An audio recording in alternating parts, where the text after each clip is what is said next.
Welcome to Earthworm Slumber Party. Where we explore big ideas playfully. My name is Opulence, and I have been personally victimized by pollen. My name is Nisha, and I have a joke for you, Opulence. Are you ready? That's exactly what I need. Why are skeletons so calm? I have no idea because they've got bones. Because nothing gets under their skin. Ah! So you're on the right track. I'm honestly so jealous of them. Oh, I know, right? Too much gets under my skin. I know, it's so good. So, what are you composting, Opulence? I'm composting the idea. I think I'm just composting old ideas and beliefs about who I am. And I'm just embracing that, like, the past is the past, and I get to choose who I want to be each day. And I can be anything I want. I can do anything I want. Nothing is out of my grasp. I love that beautiful reflection of the present moment. Thank you. What are you composting, Nisha? I think I'm going to compost the way stress affects my voice, which we were just talking about. I'm kind of going through a little voice strain right now. And Opulence asked me before we recorded if it has to do with stress. I'm like, I'm sure it has impacted it for sure. I've been running around quite a bit. And I also plan to travel next week. And our amazing producer, Dalya, also recommended I speak from my diaphragm. And I'm really trying to think about the ways I use my voice and the ways stress has an impact on it. And it's really interesting as someone, I used to be a speech language pathologist, so this was my job. You know, when we're only speaking from our throat, it puts more strain on our voice. So really speaking from your diaphragm, using our whole breath, you know, we you know, are oxygenated humans. We receive air, this beautiful element of air. And I really want to compost that stress and invite some breath into it. Wow, thank you for that beautiful reflection, Nisha. I also love our recognition that you have so many tools to actually use that voice with intention, and it's like activating the tools. Absolutely, absolutely, and with the support of you mentioning that, and Dalya also giving me that advice. So, hey, we need each other too, right? We need each other. Yeah, absolutely. So today we are talking about cheese because we My have favorite subject. an episode last season, so we are going to continue with the cheese theme. And before I get into my story, I'd be curious as we talk about grief, love, and cheese, Opulence. What comes up for you about that? Oh, well, I love cheese. Even if I'm not, I love the idea of cheese. I love the memory of joy that cheese brings me. But in my current life, I actually, I have to actually break up with cheese because it's like really bad for my body. But that's a story for another day. All that to say, like, grief, love, and cheese, I'm there. I love the cheese, but it brings me a lot of grief and body pain and is just ultimately not very good for me. Yeah, so I really resonate with the grief and love of cheese. Yeah, thanks for sharing that. And actually, before I even get into my story, that reminds me, there was a time in my life I was really into that paleo diet. And I had actually thought at the time that cheese was an issue for me. I don't know if it was really, but either way, I started a blog called Cutting the Cheese. I love that. I love that. That's so funny. that was my first foray into like blogging and actually really putting my stuff out there. So I had some pre-grief with it. But the grief I really want to share about, well, right now I'm also like kind of cutting the cheese a little bit because my throat's hurting and dairy isn't really best for that right now. So that's my in the moment grief. But my longer grief around cheese has to do with my relationship with my partner, George. So just for some prior context, in my marriage, food was a really big issue for us, and it was very bizarre. My ex-husband was very particular about where we would have to eat, and it was always like expensive places. Like, I kid you not, we pretty much spent all of our wedding money, which was from like 600 people, on expensive dinners because that's what he wanted to do. And it was a big point of contention because if I said anything about it, it was like he would explode. And so it created a lot of hypervigilance on my end in our relationship because I felt like I couldn't say anything. I couldn't just say, like, let's just put a frozen pizza in the oven today or anything like that. So in relationships, you know, after that, I just thinking about, like, what are we going to have for dinner? Just that question, like, you know, my shoulders would raise. I would get really, really nervous until I realized, like, that the people I dated after were, like, not like that. They were like, I don't know, what do you want for dinner? And even if they'd ask that, I'd get nervous, being like, oh, what if I say the wrong thing? Even though, you know, that's what my body thought. Like, I intellectually knew, like, they are just actually asking me. This isn't something that's unsafe. But I had been so conditioned from that 8-year relationship to fret about that question. And thankfully, with my current partner, it's not an issue. But there is one issue. So I love, and Opulence has experienced this, I love to make the signature recipe of mac and cheese. It has poblano peppers in it. It is delicious. And one of my favorite things to do, I'm not like a huge cook, but I love to make my friends this mac and cheese delight. And if you want, listeners, if you want to text us saying you want the recipe, text me your email. I will send you this recipe. I'm not trying to keep it a secret. I want to spread the love, spread the cheese, because it is incredible. So when I started dating my boyfriend, who we've been together for almost 7 years now, I was like so excited to make him my mac and cheese. And so I was like, oh, why don't you come over for dinner? I'll make you my mac and cheese. And he was like, and I was like, and then the hypervigilance started coming up. And like I said, so far, I mean, that was pretty early on in our relationship, but I already knew by that point that this wasn't going to be someone that I was going to have like an issue with. And in terms of like food. But when he hesitated, when I asked that question, I was like, oh my God, like, does he not want me to cook for him? Like, does he, I don't even know. I was just kind of, I was a little frozen, to be honest, just wondering what he was going to say. And he's like, remember, I don't like cheese. I don't like cheese. Oh, no. 4 words that felt like a stake in my heart. I mean, you know, last season I talked about my corporate affair with cheese, working with Kraft Foods. I mean, you know, gotta love me a $1.50 box of Kraft mac and cheese. Absolutely amazing. All of that fake cheese powder is the best. And this was rough. I was like, oh yeah, because he had told me this. Thankfully, he likes it on pizza. So that, I think, has been the saving grace of the relationship. But that would be diabolical if this man made you get pizza without cheese. Oh my gosh. That's flatbread. That's not pizza. Yeah, okay, no. Sorry. Keep going. No, definitely. Yeah, so that was really hard to hear because I was like, it's the way I wanted to share my love with him.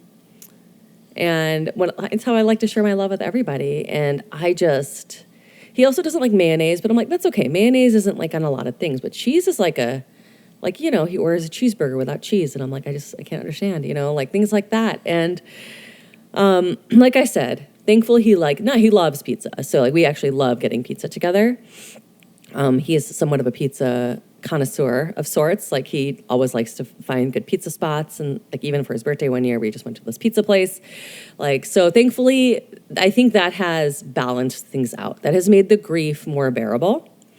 But to not like share some nachos with him, to not have my mac and cheese. There's so many things that cheese is on, that and is a part of. And not just to eat, but part of like social experiences too, where, yeah, it kind of sucks. And I realize it's not just like, I want to enjoy cheese together with the man I love, like I want us to both have this connection. And I hadn't realized until he said that how important it was to me. Like I had no idea that it could be a source of grief for me because, thus far in any of my romantic relationships, it was a non-issue. Like my partners liked cheese, so it was fine. Or even just like putting goat cheese on something, just like sprinkling goat cheese on something. Thankfully, he does like Parmesan. Like I said, the light cheeses, and that's why I like he wouldn't put a burrata on his pizza. I'll say that though, so it's just more like the mozzarella, the Parmesans, like the lighter cheeses. But yeah, thankfully we have that. But I just found it so interesting that, yeah, that I could experience any sense of grief. And it is kind of a hee-hee-ha-ha grief. But, and I also say, while he doesn't like cheese, he is cheesy. So, we have that going for us. But, yeah, I don't know. You know what I mean? Like, just like, you never realize, like, how something connects you to someone until, like, it's not there. Wow, Nisha. No, I mean, I'm glad that you can find a silver lining and celebrate his inherent cheesiness. But you are saying it's like a hee-hee-ha-ha grief, and I think, honestly, very brave of you to be able to hold it in perspective, because it also is devastating. And I think as a cheese lover, something that's true is that cheese is about sharing, okay? Because there's a lot of cheesy dishes that would be serious self-harm for you to take on alone,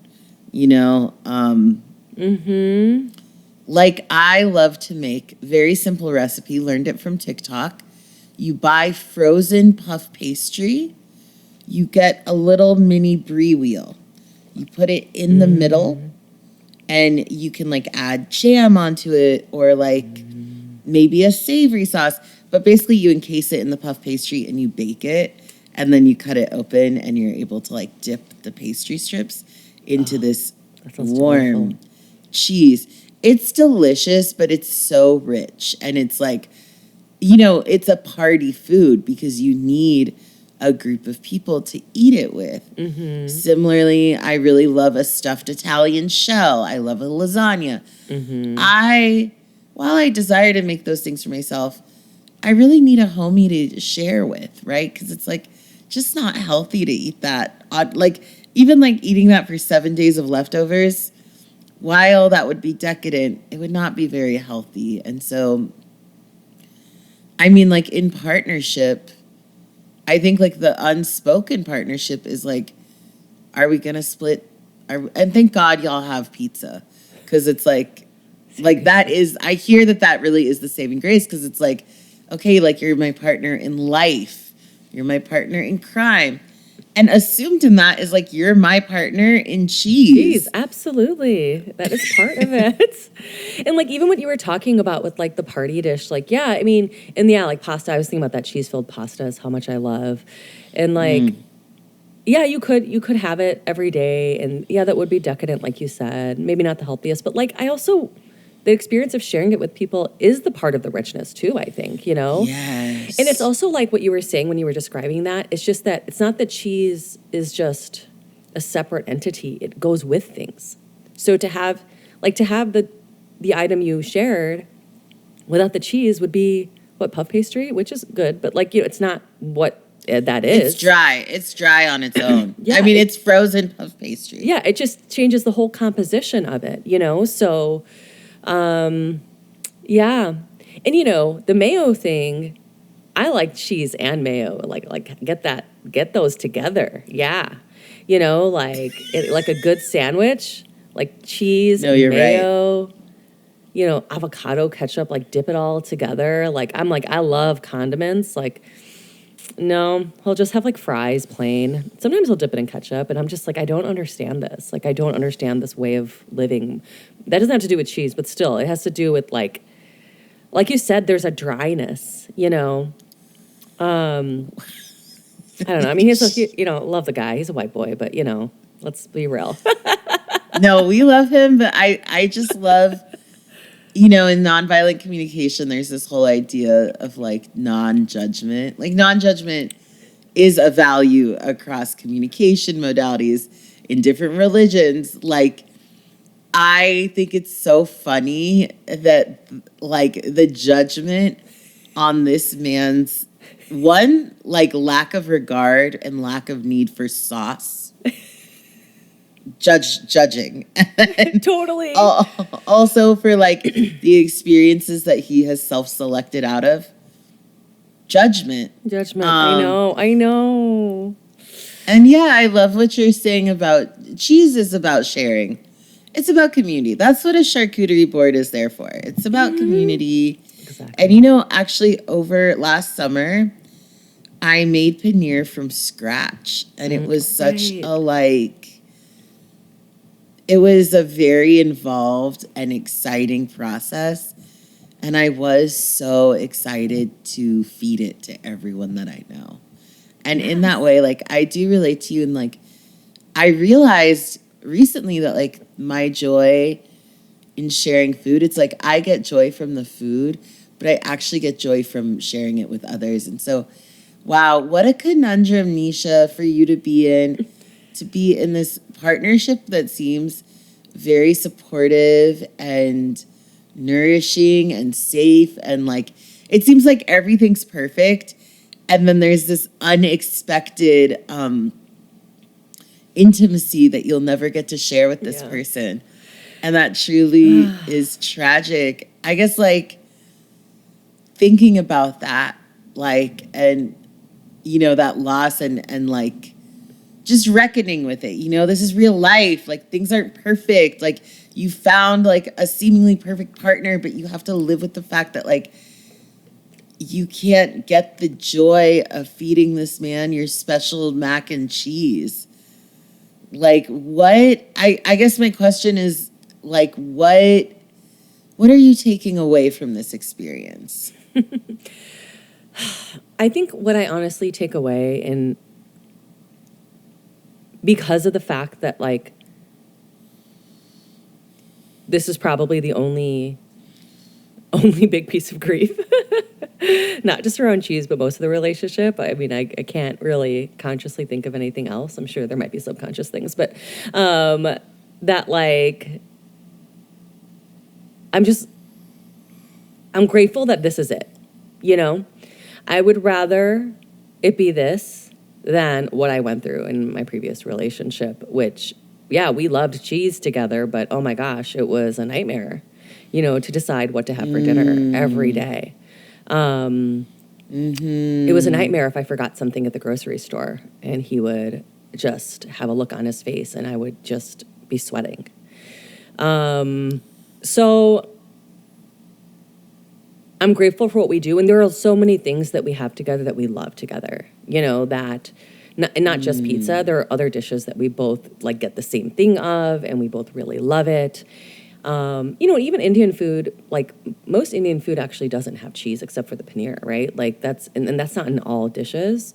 So, when we go to my mom's house or if we go to an Indian restaurant, for the most part, like we're good. He doesn't like, since he doesn't like sauces, he doesn't always like the creamy, like buttery stuff, which is also, I'm like, oh man, what a loss. I mean, sometimes I just feel sorry for him, but he always is like, I feel sorry for you. And like, it's just our fun playing for how much we feel sorry for each other. But really, we both are just enjoying what we love. So yeah, I think I take away that even though there's grief around this, there's also so much joy in the experiences that we have together. And that while there will always be this gap, this cheese gap It's like a piece of Swiss cheese cheese. gap. Swiss cheese gap, maybe. A hole, a cheese hole. A cheese hole. A cheese hole. A hole in the cheese, Yeah. yeah. But, you know, I feel that we really hold each other's hands through this hole. And while we might tease each other about it, we do really respect each other's choices, even if I kind of give a side eye to the lack of cheesiness, but all of the cheesiness that he provides me, because, yeah, I think that makes up for it, and the pizza. That's Ultimately. beautiful. Yeah. As you share, I definitely hear these larger themes of control, choice, freedom, and how it felt to be in a partnership that was really decadent. And there was a lot of indulging together, but it was not necessarily pleasurable because it wasn't safe. And then for you to be in this partnership that is so extremely safe, and both of you have freedom to, just to enjoy certain things together, but also to say, actually, that's all you. I don't want any of that mac and cheese. And, how that freedom does mean sacrificing a form of enjoyment or sharing or, a form of pleasure for you. At the same time, it's it's actually an indicator. The grief you feel is an indicator of the health and the ability for you both to make choices in your relationship.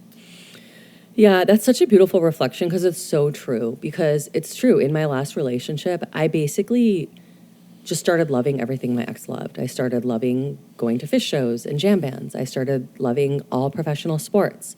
I started just only having interests in the things that he was interested in.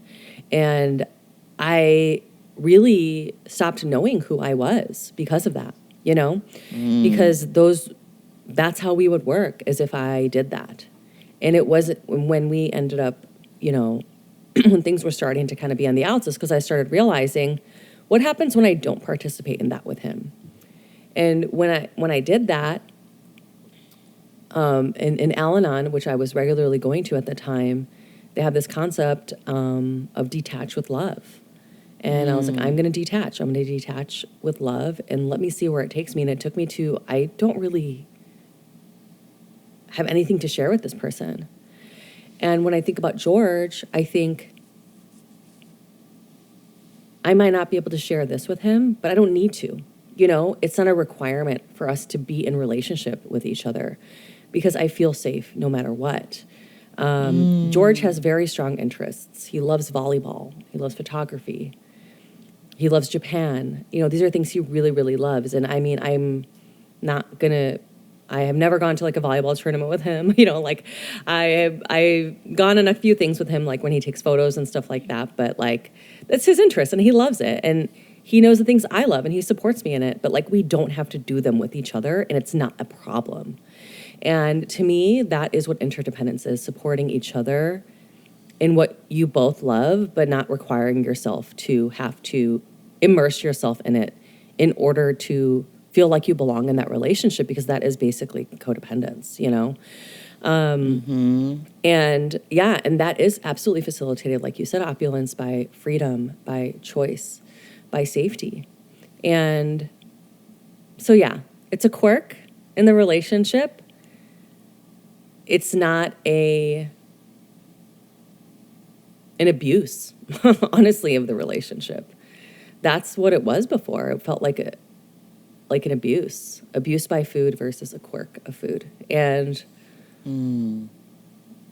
wow, I hadn't actually really juxtaposed those two things together. And I really just have this feeling in my heart right now of wow, look at the difference. Look what can happen when you cultivate safety with someone, where you can just be in that difference with them. And it's just something to joke about, Yeah.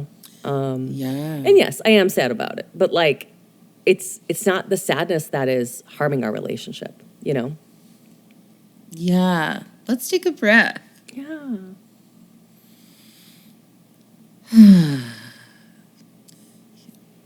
Yeah, I hear you reflecting on kind of enmeshment and differentiation. And I heard you use the term codependence, and also hearing like your journey of how it sounds like your marriage began to, like both your marriage being held together. Some could say by the glue of cheese or the glue of your like willingness to enmesh or like assimilate into his interest, and that being like what sustained the relationship. I really relate in the sense that I've had relationships where I realize like, oh, this relationship works great when I'm good. Because when I'm doing well, I can facilitate the relationship, and I can be the one to, if problems come up, I can be the graceful one and I can move us through, and it's good as long as I'm good. But when I'm in crisis or when I'm upset or when I'm not able to play that role, the relationship will fall apart because my partner in it actually doesn't, it's not just that they might not have the skills, they might not be invested in that level of sacrifice or empathy that sustains the relationship. And so I think that that experience of being in relationships like that and realizing like, okay, so what that means is that when I'm in crisis or when I'm upset, I can either stay in crisis and allow the relationship to devolve, or if this person is tied to my housing or my material reality, and what's more likely is that I can self-abandon and I can actually suppress my own emotional crisis in order to offer support for this other person or to return to the role of caregiving or facilitating the relationship. But all that to say, like, hearing your story, it really sounds like, and you know, we used to have this question of like, what are you planting, right? After a story, what are the new seeds you're bringing forward? Listening to you talk, Nisha, it sounds like some of what you planted after you composted that first relationship was the ability to be yourself, to not just like what the other person likes. Do you feel like that's what you kind of planted? Absolutely. I mean, that's what my whole memoir is going to be about, like how much I abandoned myself and how I'm like, I can never let this happen again, to be honest, because I'm like, or this was for nothing. I didn't go through all this to repeat it. And don't get me wrong, have I had codependent moments in future relationships? Have I fawned and people pleased? Absolutely. You know, I am a human. But I know what it feels like in my body to abandon myself. And the second that happens, I'm like, okay, wait, what's going on? You know, is this something someone is putting on me? Or is this something that's like an old conditioned trauma response that I need to take care of and connect with someone or something in my body so that I can feel safe to know that I don't have to abandon myself in this moment. You know, I can be me. And if this person can't receive that, then that gives me information about what this relationship is. I love that, Nisha. Yeah. Thank you so much for sharing that. I think I'm honestly taking away something similar, and like, I think that what I'm planting from this story is a celebration of moments where I feel like my desire or my needs are different from someone that I might be in deep connection with, whether that's romantic or friendship. The pull to just like, I don't know where, you know, I think it's probably a pro survival intuition, but the like readiness in my soul to just merge into another person's desires or needs is so strong for me. And I think sometimes it can be joyful. Like, I think going to a restaurant with a friend and like picking out a meal that you're both excited about and meets both your needs, sometimes that is just really fun. And I think that's healthy and okay. Yeah. But there can also be moments where it's like, no, I'm getting the fondue and you're lactose intolerant. I think like And I think something I think about a lot is like, how do we pathologize codependence? Because I think it's a relatively new term. And truthfully, the term codependence comes from the Alcoholics Anonymous movement. And it is referring very much to like someone is addicted to alcohol, right? They're dependent on a substance. Then codependence refers to someone in intimate relationship with the person addicted to alcohol. And codependence really means, in its most classic definition, that you are also addicted to alcohol, but you are experiencing that addiction through the person who is primarily addicted. I have noticed that codependence has become such a buzzword and it's separated from that. And I think it's often very like, I think for myself as a single person interested in being in relationship, I've been looking at a lot of the relationships. I'm blessed to be around like many healthy couples. And this is kind of new for me. I think for a couple of years, for a long time, I didn't realize that like healthy monogamous relationships were still a thing. Just because I didn't see it reflected around me. I was in a world of like a lot of queer poly relationships. But all that to say that in my observation of the couples around me, I noticed that there is a level of enmeshment that is a part of sharing your life with someone. And it can be a part of couplehood. But what I also notice is that like our own desire for whatever that level of enmeshment is, whether you live together and share a bed or you live together with separate rooms or maybe you're long distance, it really has to be something that we authentically want and desire for ourselves because you can't fake it if you're going to make it long term. But all that to say, I'm really grateful for this conversation and I'm just like planting healthy relationship for myself. I do hope my future partner loves cheese. But I also hope my future partner can help me actually abstain from cheese. Wow, plot twist. I'm actually the George. But anyways, thank you. I love that. I love that. And thank you so much for sharing that definition from Alcoholics Anonymous, because I went to plenty, of those meetings with my ex, as well as I did attend Al-Anon, as I mentioned. And I think that is really important because ultimately I was addicted to him, Yeah.